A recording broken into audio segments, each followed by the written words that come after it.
हमारी धर्म ग्रंथ की किताबें हैं, उनको उठा करके देख लो, उनमें एक बात आपको सबसे महत्वपूर्ण लगेगी। उनमें जिसने भी ये किताब लिखी है, उन महात्माओं ने उसमें साफ लफ्जों में ये लिखा है कि बिना गुरु किए आप भवसागर से पार नहीं हो सकते। जब आप गुरु करेंगे तभी आप मुक्ति और मोक्ष के रास्ते पर लग सकते हैं। तो मान लीजिए कि आपने गुरु कर लिया, तो क्या एक जन्म में पार हो जाएंगे? नहीं। ये गुरु महाराज कहते हैं कि ये श्रृंखला जो है ये 4 जन्मों की होती है। अब आपके अंदर में बैठी हुई जीवात्मा कितनी ऊंची है, वो पिछले जन्म में भी नामदानी थी क्या, किसी गुरु के पास गई थी क्या, तो समझ लो आपका दूसरा जन्म है। किसी का तीसरा होगा, किसी का चौथा होगा, या किसी का पहला भी होगा। लेकिन जो जीव ऐसे महान आत्मा के जगाए हुए नाम के साथ जुड़ जाते हैं, उनकी बातों को वो समझ लेते हैं और अपना जीवन बदल लेते हैं। कितनी सीधी और कितनी आसान सी बात गुरु महाराज ने आपको नर्क 84 योनियों से बचाने के लिए कहा कि आप अच्छा खान पान करो, किसी भी जीव जंतु पशु परिंदों की हत्या ना करो। ये एक पाप कर्म है, इसका बोझा सर पे बैठता है वो अलग, और इनको खाने से शरीर में बीमारियां आती है वो बात अलग। इनको खाने से शरीर में विकार पैदा होते हैं, काम क्रोध लोभ ईर्ष्या द्वेष, ये जो गुण है वो पैदा होते हैं, वो बात अलग। यानी आप मांसाहार करते हो तो इससे कितने दुष्परिणाम है आप नहीं समझ पाते। आप अपने बच्चों को मासूमियत में आप उनको खिलाते हो, खाओ प्रोटीन मिलता है खाओ। अरे वही प्रोटीन जिसको आप प्रोटीन समझ के अंडा खिला रहे हो, मछली खिला रहे हो, मांस खिला रहे हो, अरे कल को यही बच्चे तुम्हें आंख दिखाएंगे, तुम्हारी कदर नहीं करेंगे। क्योंकि जो भी बच्चे मांस खाते हैं वो आगे चल करके जब जवान होते हैं, शराब के गुत्ते पे जाने वाला पहला वही होता है जिसको आपने बचपन से मांस खिलाया। विधान है, मांस जब लड़का नौजवान हो जाता है, उसमें रगों में बल आ जाता है ना, तो सबसे पहले वो बियर बार वाइन शॉप वहां पे जाता है चुपचाप। तो आप तो खिला रहे हो, अरे जब वो नशे की लत में अपना करियर बर्बाद कर देगा, आपके सामने आपने मेहनत की हुई जमीन जायदाद खेत खलियान बेचने लगेगा, तब आपको होश आएगा कि मैंने क्या किया। आप ये चाहते हो कि आपकी संतान अच्छी निकले, आपकी संतान आपके आगे चलकर के अच्छी परवरिश करे, आपने अच्छी परवरिश की होगी तो अच्छी करे, ये चाहते हो तो विनम्रता से आपके चरणों में मैं प्रणाम करके हाथ जोड़ के प्रार्थना करता हूं। माताओं बहनों, अपने मासूम बच्चों को अंडा ना खिलाओ, इनसे उनका चरित्र खराब हो जाएगा, इनके अंदर काम आता है। और यही बच्चे 8, 10, 12 साल की बच्चियां, 14 साल की बच्चियां फिर भाग जाती है, लड़के भाग जाते हैं, माँ बाप के नाक कटवा देते हैं। आप कहते बच्चा नालायक निकल गया, बच्ची नालायक निकल गई, नहीं। अरे हमने उनको क्या खिलाया क्या पिलाया जब होश नहीं था। एक किसान अपनी खेत में फसल बोता है तो वो हर बार उसको देखता है कि इसको कीड़े तो नहीं लगे, इसको पानी की कमी तो नहीं है, इसको खाद की कमी तो नहीं है, उसको क्या चाहिए, ये सब वो किसान देखता है। महज 6 महीने या 1 साल की उसकी फसल होती है, उसकी वो इतनी चिंता करता है। और तुम्हारी फसल जो एक बार पैदा होती है सारी उम्र चलती है, उस फसल पर हमारा ध्यान नहीं। हम उस फसल को क्या खिला रहे हैं, इसके परिणाम आगे आकर के क्या आएंगे, तब हम उनको दोष देते हैं कि बच्चा नालायक निकल गया, बेटी नालायक निकल गई, नाक कटवा। समय बड़ा खराब आ रहा है। एक तो समाज में बहुत से गंदे लोग पहले से ही मौजूद है।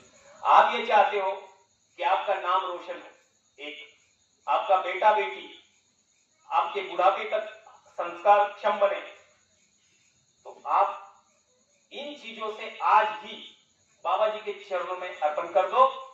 और एक नेक मनोकामना, आज संत सद्गुरु सत्संग जहां होता है वहां मौजूद होता है, आज इन अवगुणों को यहाँ पर त्याग देना। गुरु महाराज आपके चरणों में आज से हम मांस नहीं खाएंगे, अंडा नहीं खाएंगे, किसी भी जीव की हत्या नहीं करेंगे और नशीली चीजों का सेवन नहीं करेंगे।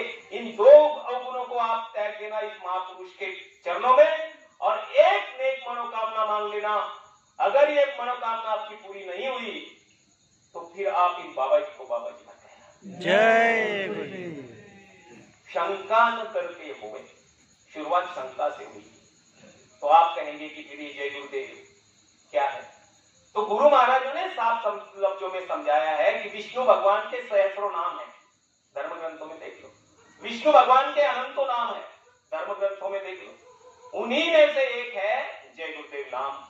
जिस प्रकार से नारायण सिद्ध किया गया, राम सिद्ध किया गया, कृष्ण सिद्ध किया गया, कलयुग में जय गुरुदेव नाम ने पावर भर के ये सिद्ध किया हुआ है। अब आप ये कहेंगे कि इसका कोई प्रमाण है, तो प्रमाण भी डंके की चोट पर लेके जाता हूं माताओं बहनों।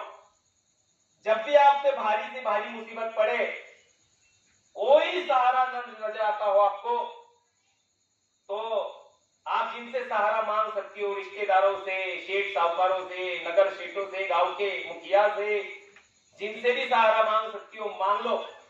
वो अगर आपको सहारा दे देते तो बहुत अच्छी बात है।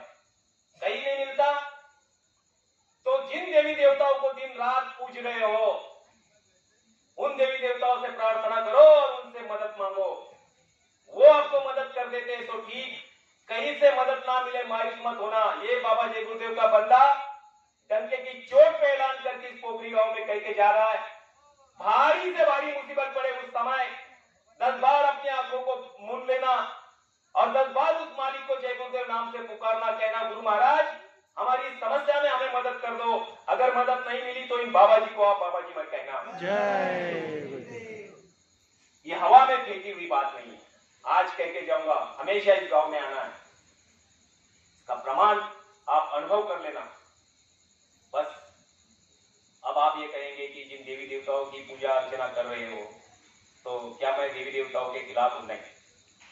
जो गुरु, पहुंचा हुआ गुरु इस धरती पर आता है, उसके अंदर ब्रह्मा विष्णु महेश 33 कोटि देवता, जितने भी तीर्थ है, 64 कलाएं और जितने भी तीर्थ है, उनके अंदर स्वयं विराजमान होते हैं। ये ऐसे महापुरुष होते हैं। कभी आपने बाबा जी की तस्वीर देखी होगी, फोटो देखी होगी, या गुरु महाराज का दर्शन किया होगा तो देख लेना, उनके हाथ जो थे यहाँ तक बंधे हुए होते थे। क्यों? रिद्धियां सिद्धियों का भंडार उनके हाथों में से बाहर निकलता था उनको दबाने। ऐसे महापुरुष है ये बाबा जी गुरुदेव। कभी भी आप आजमा लेना। अब जो दिन देवी देवताओं की मैं बात करता हूँ, अब ये अंधेरा हो गया, चलो मुझे प्रकाश की जरूरत है, सूरज तो ढल गया, मुझे प्रकाश की जरूरत है।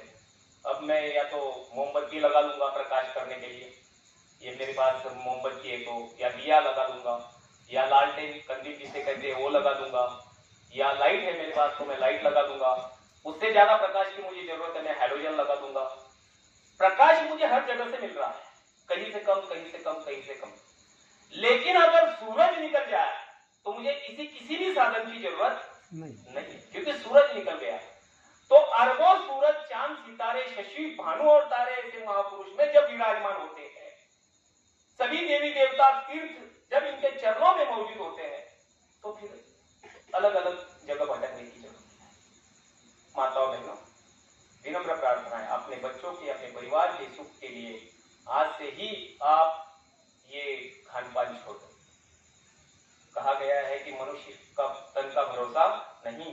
यहाँ पर जो कुछ भी आप कमा रही हो, देखा होगा कि जिन चाचा जी ने, जिन भाई ने शरीर छोड़ा है, उन्होंने अपने जीवन में बहुत मेहनत करके कुछ तो कमाया हो संसारी चीजें, तो आपने अपनी आंखों से देखा कि क्या वो कुछ लेके गए? एक फूटी कौड़ी भी नहीं लेके गए। 1 रुपए का सिक्का यहाँ लगाया था, वो भी स्मशान में गिरा होगा। वो क्या लेकर गए? वो स्वयं यहाँ पर विराजमान है और उनकी वजह से आज इतने लोगों को यहाँ सत्संग सुनने को मिल रहा है। सतगुरु यहाँ स्वयं विराजमान है, साथ यहाँ पर स्वयं विराजमान है। आज का पुण्य उनके जीवन के कई पूरे कर्मों को खत्म कर देगा। जय गुरुदेव। ये आज जो है वो साथ में वो लेकर के जाए। जीवन में जितने भी पुण्य कर्म किए होंगे वो साथ में लेके जाए। इधर का कोई भी रुपया, पैसा, सोना, चांदी उधर कुछ भी नहीं चलता। उधर का चलन, उधर की संपत्ति, उधर का धन अलग है। वो धन जो कमाने के लिए आप यहाँ बैठे। क्षमा चाहता हूँ, समय ज्यादा हो गया, लेकिन जय गुरुदेव नाम के साथ जुड़ना। अपने बेटों को अंडा, मांस, मछली ये मत खिलाना। ये आगे चल करके शराब नहीं पिएंगे। ये आपका नाम रोशन करेंगे, अच्छे पढ़ेंगे, आपकी परवरिश अच्छी करेंगे। जब आपको जरूरत होगी, एक पिता जब बूढ़ा होता है तब उसको अपने बेटे की जरूरत, उसके कंधे की जरूरत होती है।